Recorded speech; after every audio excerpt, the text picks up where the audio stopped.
Oke, sekarang kita sudah berada di halaman chess.com. Tetapi di sini kita bukan ingin bermain catur, dan sekarang saya, Michi Rivaldo, akan menjelaskan mengenai suatu permasalahan yang ada mengenai papan catur tersebut, yaitu defective chessboard problem atau yang disebut dengan papan catur defektif. Tetapi sebelum itu kita akan menilik kembali sejarah kita yang kelam, dimana pada saat itu kita dijajah oleh koloni Belanda, dan pada saat itu pula koloni Belanda itu memecah belah Indonesia dengan menggunakan politik pecah belah divide et impera. Nah, untungnya kita saat ini sudah merdeka, dan bahkan untuk politik pecah belah ini kemudian diadaptasi menjadi sebuah algoritma, yaitu divide and conquer. Seperti yang kita ketahui, algoritma divide and conquer ini merupakan sebuah algoritma di mana dari suatu permasalahan yang besar, kita kemudian akan membaginya menjadi sub-sub permasalahan yang lebih kecil.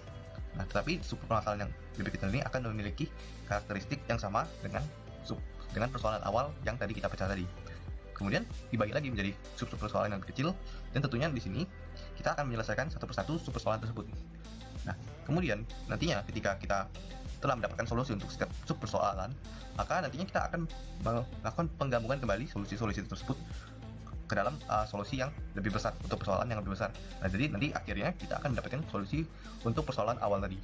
Sehingga nantinya dengan algoritma divide and conquer ini, meskipun kita membaginya dengan menjadi lebih kecil dan lebih kecil lagi, kita tetap akan mendapatkan solusi awal dari persoalan yang besar tersebut. Atau misalnya di sini kita akan cari ilustrasi lain yang juga serupa. Jadi misalnya di sini merupakan algoritma sorting, dia akan membagi menjadi beberapa bagian yang lebih kecil lagi dari larik yang akan disorting. Misalnya seperti ini, dia akan dibagi dan sudah menjadi sub persoalan yang paling kecil, yaitu di sini adalah satu buah elemen saja, dan nantinya dia akan di solve satu persatu, digabungkan, dan kemudian nantinya akan menghasilkan solusi untuk setiap sub persoalan, dan akhirnya akan menghasilkan solusi terakhir untuk persoalan larik tadi.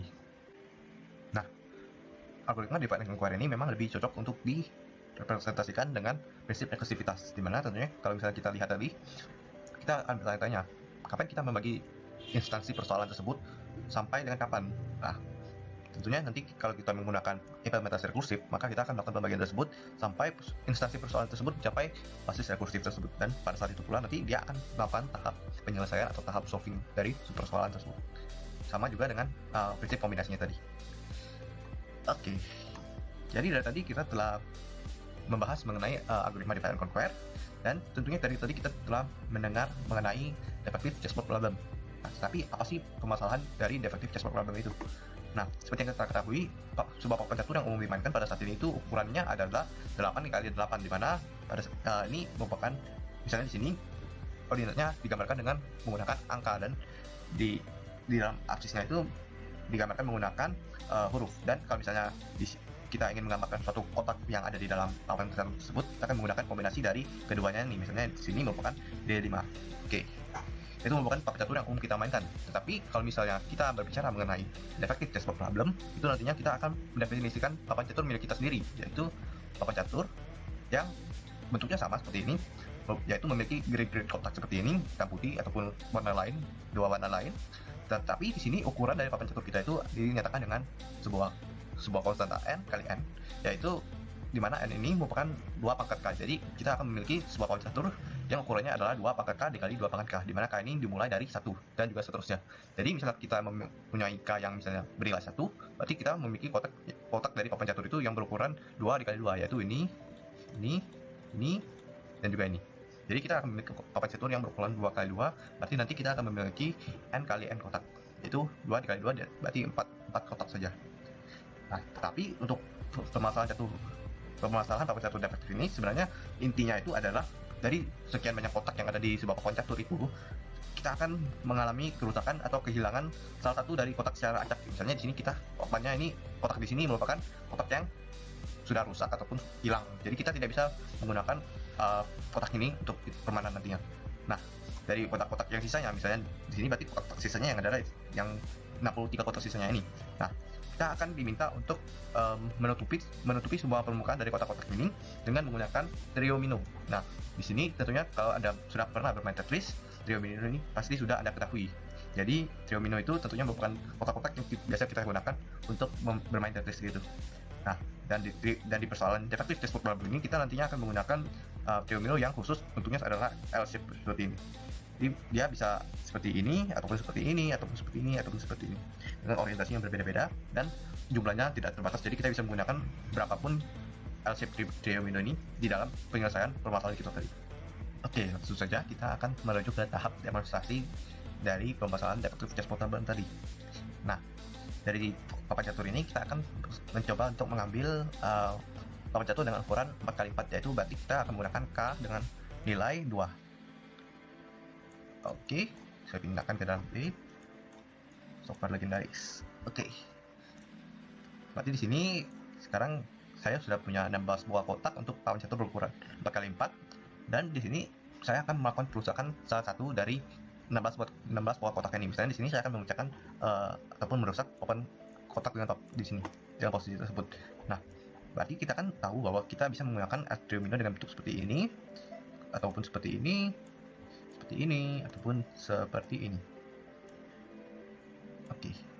Nah, lalu apa yang akan kita lakukan dengan algoritma rekursif yang kita pikirkan tadi untuk algoritma divide and conquer dalam memecahkan permasalahan ini?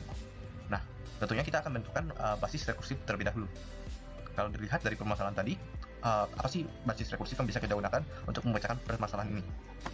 Nah, tentunya kalau misalnya kita lihat tadi, berarti kita akan menggunakan papan dengan ukuran 2x2 sebagai basis rekursif yang akan kita gunakan tadi.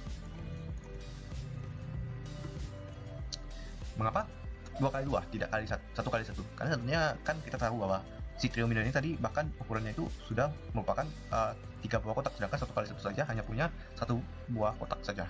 Nah, oleh karena itu kita tentunya akan menggunakan papan dengan ukuran 2x2 sebagai basis rekursifnya. Dan di sini misalnya kalau misalnya kita melakukan atau mengimplementasikan effective chessboard plan tadi dalam papan ini, berarti kita akan memiliki 1 buah kotak yang rusak untuk papan ini.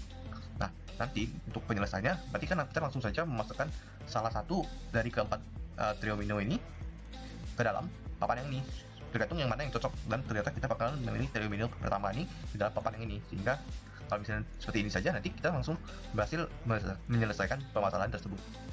Jadi kita akan menggunakan instansi ini sebagai basis dari rekursif kita. Nah, jadi kalau misalnya kita belum mencapai basis rekursif, tentunya kita akan berusaha untuk mencapai basis rekursif tersebut supaya kita bisa menyelesaikan permasalahan tersebut. Nah, oleh karena itu nanti kita akan melakukan pembagian papan catur dengan ukuran 4x4 ini ke dalam 4 buah bagian. Nah, misalkan di sini berarti kan kita punya 4 buah kuadran seperti yang ada di trigonometri, misalnya 1, 2, kuadran 3 ataupun kuadran keempat. Nah, sampai di sini kita sudah memiliki papan catur dengan ukuran 2x2, dan yang ini 2x2, yang ini dan ini 2x2, dan juga yang ini.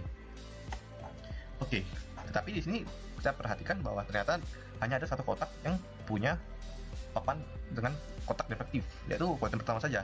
Tapi misalnya kita ingat tadi bahwa telah saya sampaikan, algoritma divide and conquer ini membagi permasalahan yang besar menjadi sub-sub permasalahan yang lebih kecil, dan sub permasalahan yang lebih kecil ini harus memiliki karakteristik yang sama dengan permasalahan awal tadi.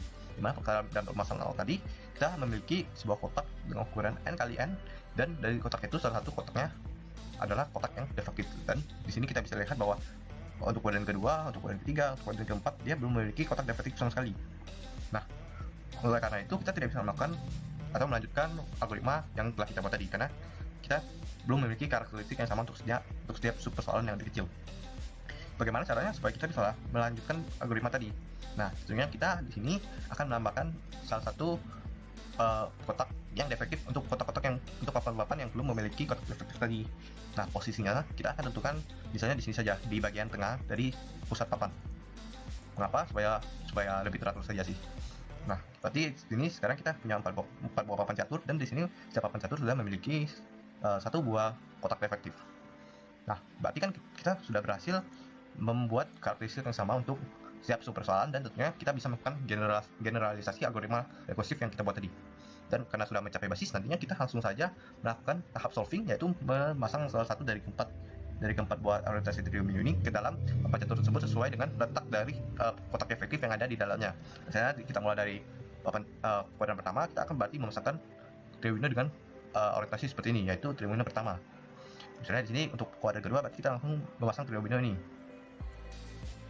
Dan untuk kuadran ketiga juga sama, kita akan memasang triomino ini supaya kita bisa menutupi permukaan papan catur dari kuadran ketiga.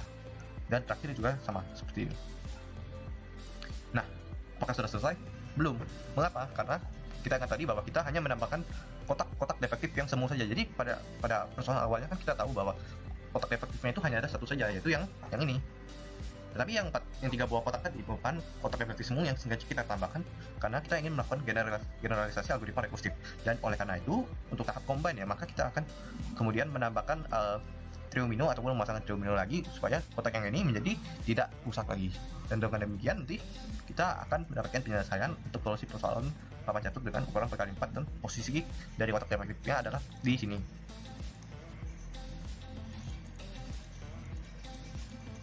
Oke, keren sekali. Oke. Implementasi struktur datanya sendiri bisa dilakukan dengan menggunakan matriks dari Python biasa, yaitu menggunakan nested list seperti biasa. Tapi kalau misalnya ingin menggunakan struktur data yang lebih cepat, maka tentunya kita bisa menggunakan NumPy matrix yang meskipun dibuat juga dengan menggunakan nested list, tapi tentunya NumPy memiliki kecepatan yang lebih baik dibandingkan dengan struktur data list pada Python biasa. Selain itu, kalau misalnya untuk implementasi visualisasinya bisa kita gunakan berbagai macam tools, misalnya GUI untuk memvisualisasikan setiap kotaknya dan menginisialisasikan dengan setiap bagian ataupun setiap elemen yang ada di matriks tersebut. Tetapi di sini saya sudah mengimplementasikan dengan menggunakan heatmap yang ada di dalam library Seaborn dan juga Matplotlib. Nah, langsung saja kita akan mencoba untuk melihat animasi dari penyelesaian papan catur tersebut melalui visualisasinya, yaitu di sini papan catur defektif. Langsung selesai. Yang ini juga di sini papan catur defektif kita akan tambahkan, lalu kita pasangkan, kita pecahkan satu persatu, dan kita combine. Di sini juga sama, kita tambahkan untuk yang belum memiliki kotak defektif sama sekali, lalu kita pecahkan satu persatu dari kuadran kedua, pertama, ketiga, dan keempat, lalu kita combine, lalu kita lanjut ke kuadran lainnya. Jadi kita coba kita lihat, jadi kita bagi keempat, kita akan kuadran ke sini dulu, ke sini, terus ke sini. Jadi kita akan ke sini, dan terakhir tentunya kita akan melakukan tahap combining, yaitu untuk papan catur defektif semu yang kita tambahkan tadi. Oke, itu sangat lambat. Ini untuk versi yang lebih cepatnya. Oke, sekian demonstrasi yang bisa dilakukan terkait permasalahan papan catur defektif ini. Nah, masih banyak lagi permasalahan mengenai papan catur maupun komponen dari catur tersebut, misalnya end queen ataupun end rook ataupun jalur dari rook dan lain-lain. Masih banyak lagi hal yang bisa dipecahkan dengan menggunakan bahasa pemrograman. Sekian, terima kasih atas perhatiannya.